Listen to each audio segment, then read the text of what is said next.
Maxi Blitz contro lo spaccio in via Piave. Uno degli arrestati si è tolto la vita in carcere. Era in un programma di recupero presso una cooperativa. Il fallimento dello Stato, ha dichiarato la direttrice. Una giornata da dimenticare, quella di ieri nel carcere di Santa Maria Maggiore, dove alcuni detenuti stavano anche per scatenare una rivolta. Difficoltà denunciate da tempo, il messaggio va al governo. Il bambino di appena 3 mesi, investito e ucciso a Padova mentre attraversava sulle strisce pedonali con la mamma. L'investitore di Vigo Novo ha patteggiato una condanna a 1 anno. L'Inps del Veneto e consulenti del lavoro hanno firmato un accordo per snellire le procedure e rendere tutto più facile, scambiandosi dati e informazioni.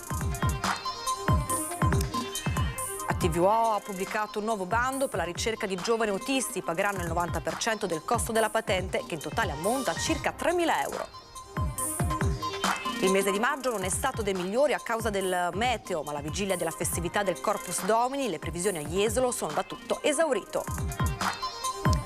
1.000 spettatori in 2 mesi e mezzo in 51 luoghi del territorio veneziano, un evento ogni 250 abitanti, il ricco programma del comune per l'estate. Edizione di Venezia dei nostri telegiornali, buonasera e ben ritrovati. Lo avete sentito dai nostri titoli in apertura, in primo piano la cronaca. Dopo il blitz in via Piave, uno degli arrestati si è tolto la vita in carcere. L'uomo era in un programma di recupero presso una cooperativa. Non abbiamo mai avuto problemi con lui, nemmeno i colleghi con cui c'era veramente un buon rapporto. E mai avremmo pensato che succedesse una cosa del genere, ecco. A parlare la direttrice di produzione della cooperativa Il Cerchio, dove dallo scorso novembre lavorava in semilibertà Bassem Degaci, il 39enne tunisino che si è tolto la vita nel carcere di Santa Maria Maggiore impiccandosi. Faceva parte dei 27 arrestati dai carabinieri nel Maxi Blitz contro lo spaccio di droga in via Piave a Mestre. Quando gli è stata notificata l'ordinanza, il 39enne, in carcere da 2 anni e mezzo, ha telefonato alla moglie in preda alla disperazione, poi si è tolto la vita.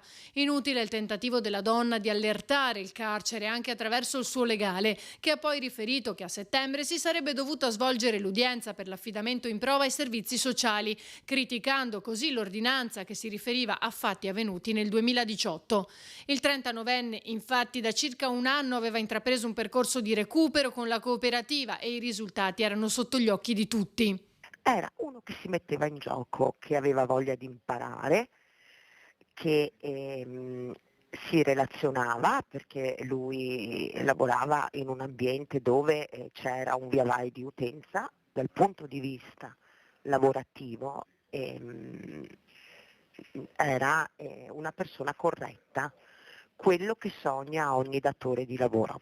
Una persona crolla, questo è il fallimento del nostro Stato, ne abbiamo avuto tanti così. Probabilmente la giustizia ha dei problemi, è troppo lenta. Un problema tra mancanza di giudici e carenza di organico dell'ufficio GIP sollevato da tempo dal presidente del Tribunale di Venezia. A fronte di un organico di 9 giudici ha dichiarato quelli oggi operativi sono 5. La coperta è sempre corta, come ha evidenziato anche l'assessore al sociale. Da un lato c'è una grossa soddisfazione per gli arresti che sono avvenuti e la risposta dello Stato è quello che noi chiediamo sempre di più e sempre più forte allo Stato, una forte attività repressiva di smantellamento delle reti criminali che ci sono e che esistono nel nostro territorio. Dall'altra parte c'è il dolore e l'amarezza davanti a una situazione di una vita che si spegne in queste circostanze. C'è da riflettere forse sulla tempestività con cui si arriva a certe situazioni. Quando viene meno la tempestività probabilmente si creano problemi come quello che abbiamo assistito, ma è importante focalizzarci sulla causa per evitare che si ripeta della tempestività e per farlo serve dare il giusto organico agli uffici giudiziari che oggi non hanno. Una giornata da dimenticare, quella di ieri nel carcere di Santa Maria Maggiore. Alcuni detenuti stavano anche per scatenare una rivolta. Dopo la morte del 39enne tunisino che si è tolto la vita nel carcere maschile veneziano, si è rischiata una rivolta da parte dei detenuti. Ma questo non è stato l'unico episodio della giornata. Secondo quanto riferito dai sindacati, infatti, un detenuto dopo un alterco con un familiare durante un colloquio avrebbe aggredito un poliziotto mandandolo all'ospedale. La situazione, denunciano, è sempre più insostenibile sia per i detenuti che per gli agenti. Dentro il carcere di Santa Maria Maggiore c'è una situazione veramente gravissima. altissima, abbiamo una carenza di personale che va oltre il 40%, non abbiamo più personale di sostegno, che ieri forse sarebbe stato importante per questo detenuto avere anche una spalla su cui appoggiarsi. Ecco, io penso che quello che è accaduto ieri deve interrogarci tutti, ma tutti, perché non è soltanto una morte che forse solo la moglie piangerà, è una morte di una violenza che non ha pari. Non è più possibile assistere appunto a violenze così forti all'interno del carcere, sia riguardo i detenuti ma riguardo anche alla polizia penitenziaria. Va fatta una formazione per la polizia penitenziaria permanente, sempre. Ancora una volta il messaggio va al governo, che investa di più sulla assunzione di personale, sulla formazione e sulla ristrutturazione di quegli ambienti, che sono anni che chiediamo una seria ed adeguata ristrutturazione. Non si può morire così dentro un carcere, non si può. Torniamo ora su un fatto di cronaca. Il bambino di appena 3 mesi investito e ucciso a Padova mentre attraversava sulle strisce con la mamma. L'investitore ha patteggiato in tribunale una condanna a 1 anno. Mi dispiace. L'unica cosa che ti dico, mi dispiace. Mi dispiace. Mi dispiace. Non hai niente da dire. Mi dispiace. 30 marzo 2022, al telefono Idris, il papà di Anas Zidan, 3 mesi appena, piange tutta la disperazione per la morte del suo figlio più piccolo. Erano le 16 del 28 marzo quando il bambino in carrozzina era stato investito da un'auto mentre con la mamma Fatima andava a prendere il fratellino più grande a scuola sulle strisce pedonali in via del Plebiscito. Un impatto violentissimo che non aveva lasciato scampo al bambino. A guidare l'auto un 45enne marocchino che si era subito fermato a prestare i primi soccorsi. L'uomo, che vive a Vigonovo, non si è mai dato pace per quanto accaduto. Indagato per omicidio stradale, ieri ha patteggiato davanti al GIP del Tribunale di Padova una condanna a 1 anno e 4 giorni, pena sospesa. Numerose le attenuanti in suo favore. Il 45enne stava tornando a casa dal lavoro, non aveva bevuto, stava rispettando i limiti di velocità. Agli investigatori della polizia stradale, disperato, aveva detto di non aver visto la mamma e il bambino. Cambiamo ora argomento perché INPS del Veneto e consulenti del lavoro hanno firmato un accordo per snellire le procedure. Lo scopo è quello di rafforzare la collaborazione istituzionale e professionale. Per questo la direzione regionale dell'INPS e i presidenti dei consigli, degli ordini, dei consulenti del lavoro si sono incontrati per sottoscrivere un protocollo d'intesa. Le parti si impegnano a favorire, nelle diverse realtà provinciali, le esigenze che maturano e la creazione di collaborazioni per raggiungere elevati standard di qualità dei servizi. Ci consente, tra le altre cose, anche di istituire tavoli tecnici che permettono sia a noi come istituto, sia ovviamente ai consulenti del lavoro di affrontare tematiche, questioni normative che sono complesse nella loro anche applicazione, e quindi il tavolo tecnico è l'occasione per un confronto e ancora di più vedere quali sono le criticità che operative possono emergere e quindi trovare soluzioni condivise. Su un punto sono tutti d'accordo: la necessità di fare rete per raggiungere obiettivi comuni, per semplificare i processi di lavoro e trovare insieme le soluzioni, ad esempio attraverso lo scambio dei dati e delle informazioni. Vedremo insieme, attraverso anche momenti di formazione, di risolvere o proporre delle soluzioni che rendano più fluido la comunicazione tra aziende, dipendenti e INPS, facendo il nostro ruolo di intermediari. L'impegno comune garantisce la tutela della legalità anche contro l'abusivismo professionale, nell'interesse delle aziende e dei lavoratori. E ora qualche istante di pubblicità, torniamo tra poco.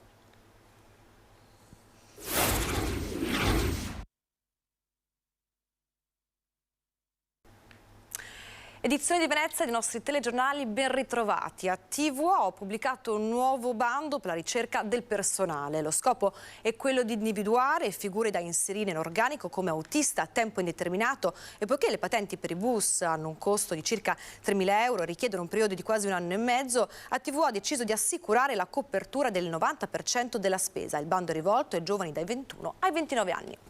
Cambiamo ora argomento perché il mese di maggio, l'avete visto, non è stato dei migliori da un punto di vista del meteo, ma i vigili del Corpus Domini, le previsioni a Jesolo sono del tutto esaurite.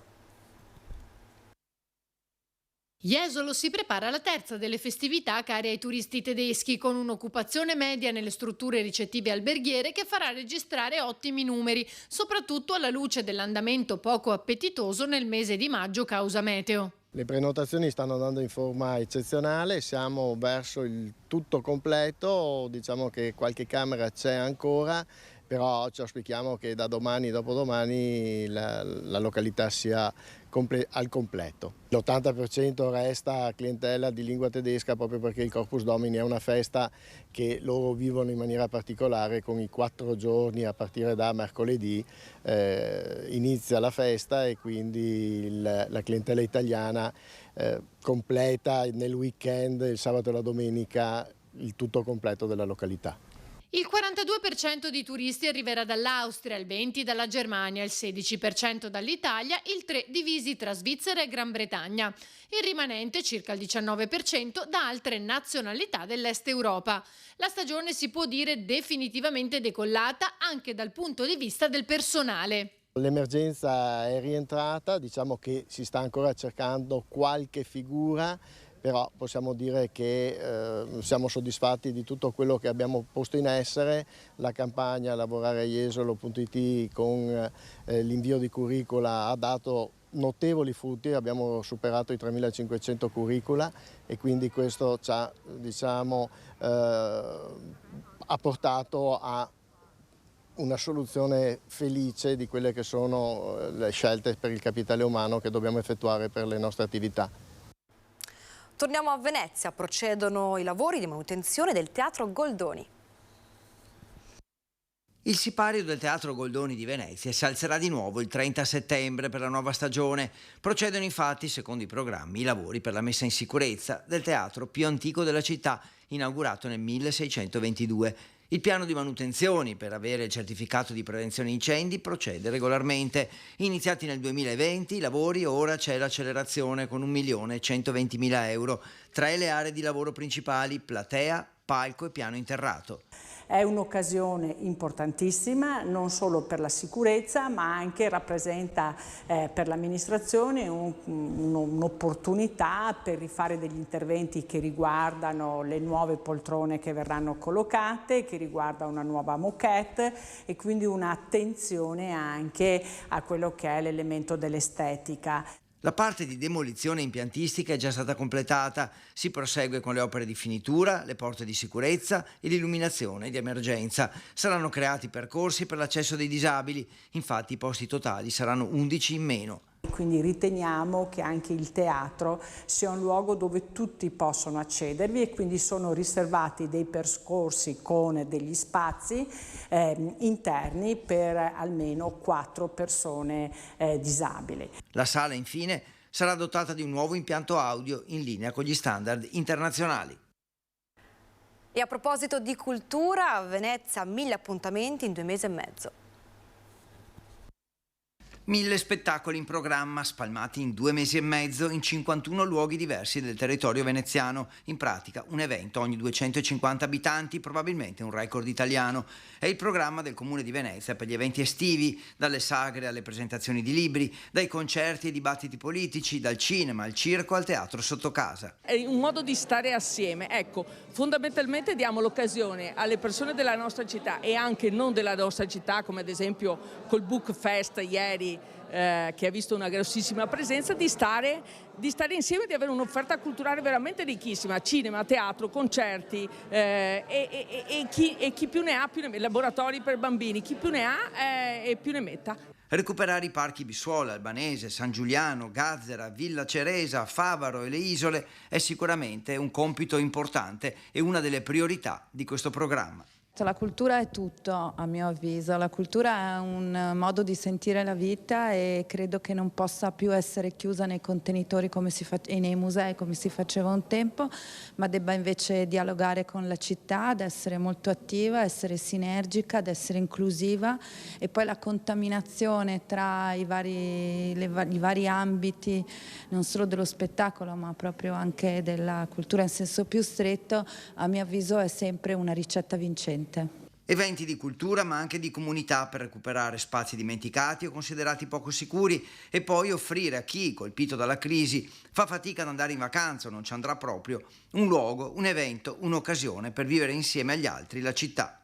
Consiglio a tutti di guardare il sito del Comune per quanto riguarda cultura e le città in festa per vedere che fare sera per sera.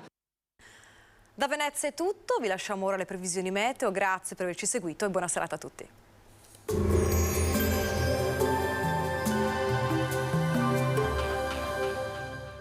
Cooperativa Agricola Volpago offre carne d'eccellenza. Ci trovi a Volpago del Montello, Pieve del Grappa, Tre Baseleghe e presso lo spaccio del contadino a Dolo e Massanzago. Bentrovati al meteo.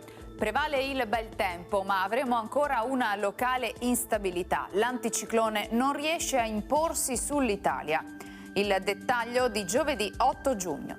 Sul Veneto sarà soleggiato, poi graduale aumento della nuvolosità, specie sulle zone montane, pedemontane e interne della pianura, dove saranno possibili anche locali rovesci o temporali, precipitazioni in esaurimento in serata.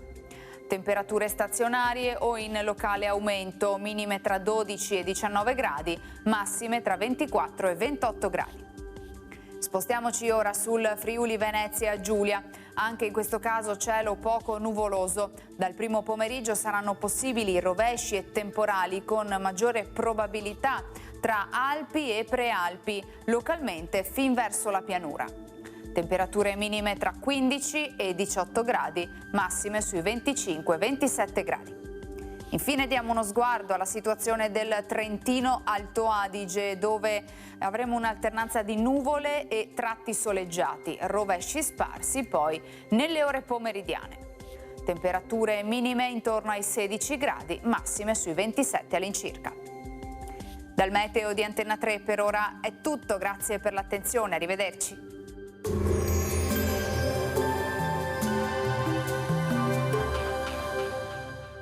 Cooperativa Agricola Volpago offre carne d'eccellenza. Ci trovi a Volpago del Montello, Pieve del Grappa, Tre Baseleghe e presso lo spaccio del contadino a Dolo e Massanzago.